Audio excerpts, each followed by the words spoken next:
this harp instrument here. It's all controversial, but you know, who knows? But you know, it is proof. There is proof that if you can send a radio wave down, a vibration will come back, and oil and gas engineers use this to look for oil and gas. So you send the hertz down, you'll hear a certain vibration with oil, a certain vibration with gas.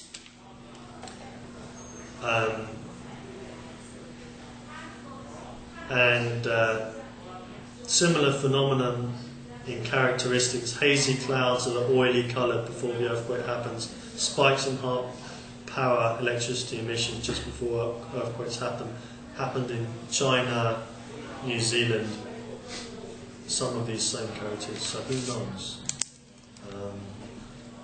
HAARP has also been blamed for possible mind control as well, but I'm not going to go into that. So that's basically it. So I'll open it up to the floor. In conclusion, there's three main. You've got the cloud seeding, the making cloud one, the chemical modification one, and the HAARP, the electricity frequency one. They all could have very beneficial effects. My conclusion is they need to be more awareness, so that's why I'm giving you a talk now, and there needs to be more oversight and knowledge about this, because they can have potentially drastic effects if left unchecked. Thank you very much. Okay, thank you, Tom. We're going to open it up to questions, and I want to remind everyone, if you have a question, try to make the question pretty clear, and then let Tom answer the question, and then let somebody else ask a question, because we probably all have questions. So, go ahead. Yeah, Tom. To your knowledge, who actually is using this technology? Like, what's the government, or is it more private sector, or what's the? It seems to be well, it costs $22,000 a day to rent a plane. Military is definitely involved in it. Owning the weather 2025. It's an open document. You can see that on the internet. They're definitely involved, but also chemical companies. There's a lot of money to be made here, and I think it's a billion-dollar industry, multi-billion-dollar industry. There's, the amount of chemicals being put out there, and governments as well. Governments as well. Just in terms of alleviating drought, is there any success stories about any? Yeah, it's definitely been propagated because of this technology. It's definitely been able to have some beneficial effects, but there's always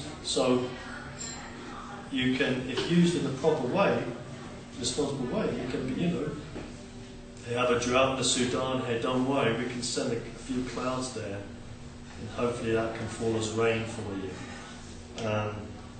This has happened, or this is just a thinking on paper? Has there been cases where it's actually been? I read about the RAF seeding clouds in the 1960s or something like that, and it actually caused floods. They seeded them too much. They got more rain than they were supposed to. So yeah, it happens. They do it. There's over 60 projects in the US West Coast alone, and they all have a vested interest for their county to, create some kind of beneficial weather system. But they're all in competition with each other, and so it's creating basically some frictions, because as one, let's say if it is successful, like the Wyoming one, where they managed to get lots of water from the snow, it actually causes a drought in the Colorado. So there's always a balance of books that causes them. They're working together, right? Yeah. Creating chaos in the sky. Other questions? Do you know if anything like this is happening in Taiwan? I've seen, here we've got the photo of I've definitely seen chemtrails here. This is maybe a photo. Oh, wow.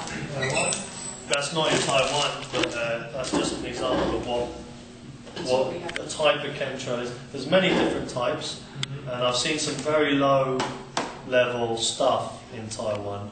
It's not as much as it is, I don't think, in other countries, in NATO countries, but unfortunately I personally have seen it, and yeah. This chemtrail, this is actually like right after the seeding process, or? That would be like an all-day thing right there. Multiple planes. 1, 2, 3, 4, 5, 6, 7, 8, at least 9 different planes, 10 different planes. See if I can give you another one. Okay, this is a satellite picture. This stuff really does change the weather, guys. So that's a satellite picture. So I'm sorry you can't see it that well, but it's just riddled with lines. Right, and if that, sorry, just to say something, if that's natural, and then that's a lot of pollution anyway. If it's just water vapor, fine, but if it's airplanes don't just produce water vapor. Isn't just from planes, because planes usually just do a trail behind. It's just normal. Okay, so contrail, the actual contrail, they can exist. But it's only at heights above 30,000 meters. And what will happen in a traditional contrail is that it will dissipate, it will go away quite quickly. The difference between normal contrails and persistent contrails or chemtrails is that they hang around and they spread out until eventually they'll cover the sky until it's like a milky white colour, and that causes negative effects. And you could argue that it slows global warming, but possibly. But the negative effects it has on the people who get the rainwater eventually, and the animal and plant life isn't, in my mind, isn't worth it. Questions? And what is the purpose of making chemtrails? You see the clouds. What is the purpose? Because a lot of NATO countries are not rain deficient. England is not rain deficient. Okay, so we're talking about two different things there. You've got the cloud seeding, but the chemtrails, no one really can categorically say this is why they're putting out the chemtrails. You could say at one point, I can only give you some suggestions. One point is an effort to try and stop global warming or try and slow it down. By putting aluminium particles in, what happens is that the sun reflects back and people get, less light, there's more cloud cover. The more white that there is, even if it's on the surface of the Earth like snow, it reflects the ultraviolet light back up into the atmosphere instead of absorbing it. That's right. On another hand, you could go one step further. I don't know if I should, but I mean, other people go one step further and say, there is an elite bunch of people who don't like having a lot of people on the world, and they want to reduce the population and dumb us down, and aluminium makes us probably lethargic. And Yes. I know you're an expert on chemicals. Have you had any on about aluminium, the effects of aluminium? I've read a lot about chemtrails actually. And it's interesting that I heard you speak about it. When you started talking about weather modification, I was wondering if you will mention chemtrails, and you did. Yeah. And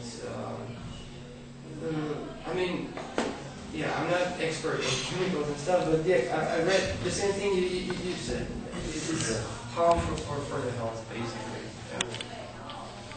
Aluminum causes Alzheimer's disease.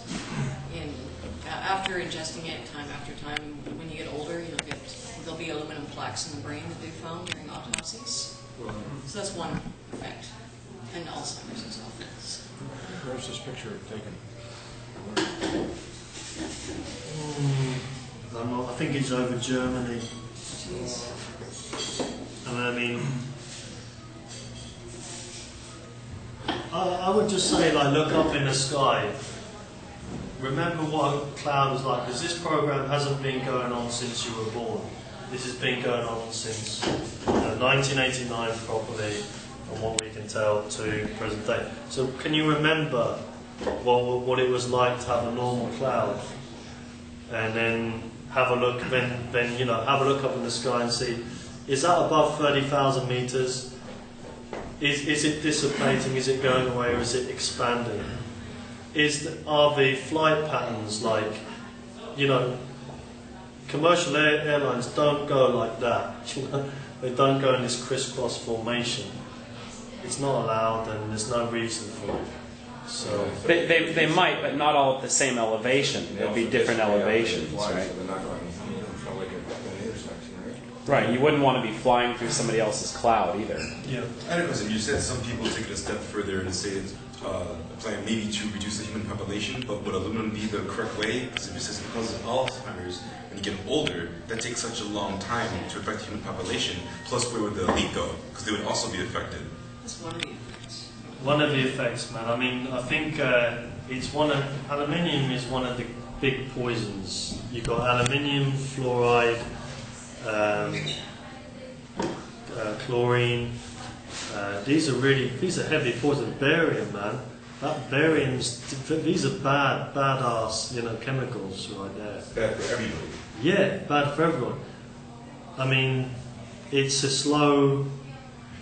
relatively slow process, but who's to know they're not very patient or... You're saying about the ionization, about the negative. Yeah. It also influences the ion,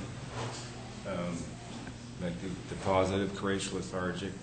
Yeah, I mean, there's a case that he said that, People you start know, thinking less, they get more dumbed down, you know, complacent. if they're more subservient, the people are more sort of lethargic in terms of... Like economies, that's a good thing for economies. Yeah. Stop thinking and buy more. Mercury poisoning does that. And Makes people fluoride. mentally more lethargic. Yeah. Easier to control. Yeah. I know they So. So I'm not sure if you know or not, but I think it would be interesting, and I'm asking you, do you know who makes silver iodide, aluminum oxide or barium oxide, and are they, if you do know who makes them, are they used for anything else? Okay, what I can make a very good guess as to who makes them. The top, again, it will be either Dow, Bayer, Monsanto, Dow, Bayer, Monsanto. There are two more. I'd imagine they're involved in on it. And these are probably like chemical production byproducts, almost. Like they're making some chemical, and they're like, well, we've got this left over. See what it does. Maybe, you know. Possibly. I mean, the idea to put 10 megatrons of this stuff up into the atmosphere makes for a lucrative order, a few lucrative orders. So I'm sure big business involved, and I'm sure it's worth billions of dollars. I mean, it is worth billions of dollars. Planes, hiring planes. One plane just to hire an intra-flight plane, $22,000 a day. It's not cheap. So, The thing that scared me about this whole technology of influence the weather is that, I mean, the only people that really have any access to it are the people with all the money, so the governments and the people in power. yeah. And I think that, you know, history has shown that the people with the power, with the money, aren't making the right decisions for the rest of us. They're not really caring about the individuals on the ground. Apparently, this is the inside of one of the planes. A lot of the planes that are unmarked and they're not on a commercial flight pack. They're not on a commercial flight line, so they go on what's called an intra-flight. It still has to be marked by the FAA, but you won't see a mark saying Cathay Pacific. They're not the planes doing it, you know. They're coming back and forth in this kind of loop. And At what level are they flying at? Where do they actually do the... different levels, but I mean, you can see them. So the cloud level? Yeah. So the cloud level, so depending on what clouds are at, they just find clouds and fly through them. If you're interested, if you're really interested in looking more, I do have a group on Facebook called the Chemtrail Watch, or you can add me as a friend and I'll invite you. And it's every day I get new people, not every day, every week definitely, new people join it. and there's a lot of information up there about that. Yeah. One quick question. What should be known? Which Dow Chemicals headquarters? Is that Midland, Michigan? I'm not sure where it's based now, but I'm pretty sure it's an American company, isn't it? Yeah, because I'm from Michigan, and then Midland, I'm not too far from there, but like, there's nothing in Midland. Like, that whole city exists because of that, because of Dow. It's like a huge facility. I mean, that's why it's in a super rich city, but of course it's away from there. And then I just remember during 9/11 and all that stuff, Michigan was on high alert because of Dow, because of Midland, Michigan, because that was like one of their biggest headquarters, and they produced so much for the military. Then it's like, if you want to stop the U.S. government, you know, how would you cripple them a lot? Take out the main chemical supplier, which is in Midland, Michigan. So I remember them saying that was a really high alert. And it's weird driving by there. It's this huge facility, and they have signs. If you step like on their property, they have the right to shoot you. There's signs all around it, like no ifs, ands, or buts. If you just step on there, you're just dead. Case closed. And I was just wondering if I know that's one of the big ones, but I'm not sure if that's their like headquarters. But just wondering. As a side note to chemical companies, it's worrying to me that most agricultural companies are actually also chemical companies. Yeah, that sounds. You know, and there's been proven fact that just by growing something normally has better results. So are they trying to sell the seed, or are they trying to sell the chemical? And do we really need the chemical? Probably not. Anyway. The more chemicals you have, you can't really breathe anything normally anymore. Because they're, more and more. Yeah. That's why I got a juicer, I'm just sick and tired of non-reality. I just want to have something real, a real carrot. Yeah. Do you know what I mean? A real, but I know it's real. So I wanted to talk about HARP a little bit. Yeah. You said that HARP was high frequency. Is that right? Is that what you said, or is it ultra low frequency? Yeah, that's a picture of a HARP facility. There are many around the world. Is it high frequency or low frequency? high frequency? High frequency. So If they gather information there, is that what that is? Just an information? Those are radio antennas. yeah, It's a basically, field of radio antennas. yeah, it's exactly what it is. And then it's pointed into one area, and then zap. It's this massive. But with satellites, you can move that energy around the Earth. It doesn't have to go into one area. You could zap it then across to another area. Yeah, you can put it in the ionosphere, the troposphere, which is what it was basically designed for, but you can also put it in the ground. And that's why people are thinking, if you put that energy in the ground, that's going to cause an earthquake. So sorry to interrupt, there are actually 2 in Alaska, I think. Yeah. And isn't there also one in Australia? And I think, if I'm wrong or not, I think there's one in Russia and China as well. That's right. Now Russia and China, getting in on the act. And to me, this is kind of more dangerous than nuclear weapons. Because you have a nuclear weapon, you can go bang, and they can kind of know who sent it. But you start saying, well, we're just going to cause a flood here, or we're just going to cause an earthquake here. No one really knows, who's fighting it. It could be this unstarted war. That's a war. Do you know what I mean? It's like. Do you know any information about the guy who originally started that project? I can't remember his name, but I saw something on him, and he got the patent on it or something, and convinced the government to go and build it. Yeah, basically, I can't remember his name. This guy, I can't remember his name either, but I know he worked for a petrochemical company, and he had this patent on it, and he was really excited about it because he felt that, if it's raining, if it's drought in the Sudan, hey, we can send these clouds over, we can create clouds in the ionosphere, and then we can send them over, and then, hey, they got rain. And then suddenly the US military just brought out all rights, and then it turned into this top secret installation. It's like an Area 51, but they open it up once a year. They do open it up once a year, but you're not really allowed. So this actually pushes the weather, like it shoots out a blast, and it can push entire, It makes a bubble in the ionosphere, which actually creates then a bubble in what's the the. official purpose of it? Does it actually exist? The official purpose, they say, is to study the ionosphere. Researching, yeah. It's just research. They're supposed to be researching the See ionosphere. that created a. Dark waves and then they It's study close. the impact. I think it's just gone through. Yeah. The energy's just gone through the. It creates a bubble in the ionosphere, then which makes the jet stream also bubble up and change its shape. And the ultimate purpose is to influence the weather? Is that what, or do they Well, have an ultimate purpose? Let's put it this way. No one knows, but why would the U.S. military Why? Yeah. buy up all the rights? Military to me means defence and war, or whatever, or war and defence. So in my mind, there is military, like possible military uses for this, but that's just speculation.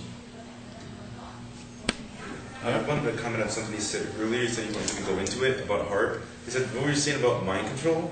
Using them for mind control? I was just curious. So Yeah. how would this be related? Just All right. There's been. Do you remember Gulf War syndrome? yeah. Gulf War syndrome, just to give those people coming back from Iraq on the first Gulf War, feeling docile or feeling. I think that's chemicals. But I think the main one is that they did this study. If you watch Jesse Ventura's conspiracy theory on YouTube and HARP, the main scientist from there took a HARP hertz frequency and put it here on his thing, and not in his ears, nowhere near his ears, and he could hear music. And it was nothing. It wasn't near his. It was just a vibration. So from that, the scientist is saying, well, they possibly do have, if they can get the frequency right, a way to enter your mind. It's pure speculation, but. So we have about 5 more minutes of questions. Go ahead. I was saying I didn't quite understand that. Like we're seeing they put He on put his some neck kind and of. You'll have to watch it, Jesse It's not a Ventura's. sound. Yeah. It's not a sound. It's just vibration. And you don't hear anything. You just apply here, and you start thinking or listening in your mind a certain song or a certain voice, like a thought. The thought appears in your just a metal cord over here. You just touch it, like copper plates. You just put them More here, of an influence than a control. and then You're saying. something like that. so could you recognize that it's like a foreign thought in your head or something, or a foreign you feeling? can't. No, you can't. Like no, that's not me. Yeah, no, you can't. You don't know, right? So you think these thoughts and you think it's you, but You had a question, Lynn? The New Orleans hurricane in the early 2000s, some Yeah. people, conspiracy theorists, say that was created. What do you think about that? I'm not. I mean, who knows? Possibly. I mean, I haven't looked into it, but what I'm beginning to think is this kind of technology does have a power. I mean, not 100% accurate all the time, but to create some nasty weather events. I hope they're not using it for that ends, but and floods do happen, without this anyway. I mean, so who knows? if I can say something online, there can be purchased homeopathic remedies against effects of chemtrails. Really? Against health effects of chemtrails, yeah. So I think I saw that. I think I saw a website about that. if you're interested, You I'll have in the send labs of your respiratory. you. No. Develop a doctor who's a homeopath and who just specializes in all kinds of stuff. So There are forums, chemtrail forums in Europe and the United States that are kind of like this, with like a projector and some people in the audience and stuff. I mean, we're not the only group that's talking about this. These things are being talked about in other forums. Any other questions? I got the camera on you. Because if not, then we might as well wrap up. We can go outside with still 7 more minutes. I have one question. Yeah. So, what do you want to do about it? Well, I think the first thing to do is like what I'm doing now. It's just to let a few more people in with the information I have and just share it with you, and you can make up your own minds. What I'd say is, look up in the sky, look with you have your own eyes, you've got your own ears, and you've got your own mind. So you make your own decisions. So we should look in the sky more. Yeah, I think you can look in the sky more, yeah. Have a look at the clouds. Be open-minded to the fact that there are technologies out there, and the reason why they're not being discussed is they don't want you to say no. They don't want to give you the option to say no. So if you're just all sort of letting it happen, I'm afraid about that. You're kind of complicit. Yeah. Looking in the sky more after hearing this as a given, I'm automatically going to look in the sky more, but I'm probably going to see something and go, oh no, and then fret about it for the rest of the day. Run away! The good news is I don't think it's happening as much in Taiwan. It does. I've seen them, but I think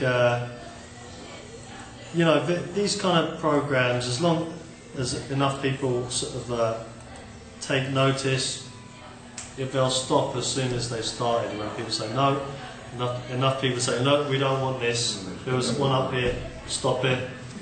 That's just.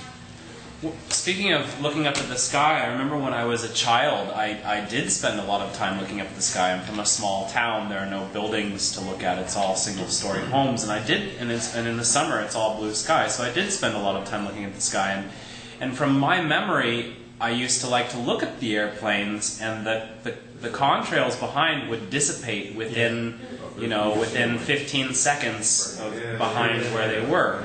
And because I also do remember the ones that were different, but it would only be like maybe one, and maybe it was like at a much higher altitude, like. Because I live on the west coast, or I'm from the west coast of the United States, so I would get traffic going north and south between Seattle, Portland, and San Francisco and Los Angeles, and Vancouver, British Columbia. So we'd have constant traffic in one direction, but then there also might be somebody flying, say, from Hawaii to to Chicago or something like that, going the other direction, and maybe at a higher altitude. Because I do remember some contrails that would stay for a long time. I can't say if those were chemtrails or contrails, but for the majority, I remember always thinking, there's another plane, and it's so cool how that vapor trail behind it dissipates and is completely gone within 15 seconds. Yeah, it depends on too. If it's still there, then they won't dissipate as fast.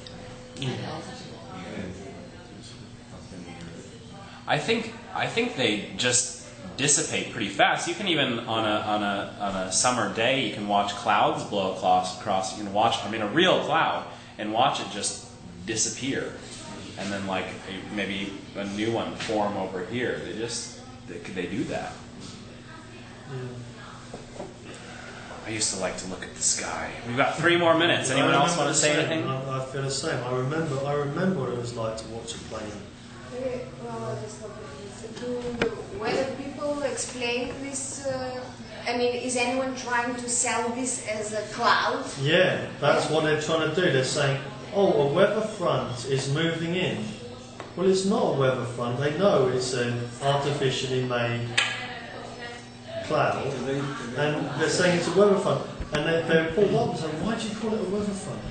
When you know it's like a plane's making these flights. Oh, well, it creates this kind of weather pattern, so we call it a weather front. Do meteorologists know this because they are able to discern the real cloud from... They should. Or I sure hope they know the difference between a cumulonimbus and... Do they research this on their own? Like, how could they be held accountable saying, that's for sure, this because they should know, or because... I think they've just been told, this is what you've got to call it. This is the language we want you to use. the realms of the language you want to use. Well, When you put it wrong. How could you point the finger at them saying, hey, you know that's, you're saying this, but you know that it's not true? I think NASA is. I think I'll point the finger at NASA Okay. because NASA they can see all of it from the satellite, so it definitely knows it, and they can see it form. You can even watch it form. So, and then the way they're subliminally, normalization kids to the fact that they're normal, I just think it's And in disgusting. terms of like, it says like, what are you going to do about it? You have to start, finding out who's the source, where's it coming from, where would you begin? I think we've got to look at our own We governments. can run around telling people, and then they can run around telling people, and we can all run around telling each other. But I think the if you really government's wanted to something. take direct action, and you wanted to say, hey, I don't want this in my sky anymore, what would be the... Just do it in a legal way, do it in petition your legal Find remedy. a meteorologist and... Petition the politicians like anything. Okay, we've got to take this outside. We are good with time. But thank you, Tom. Thank you very much.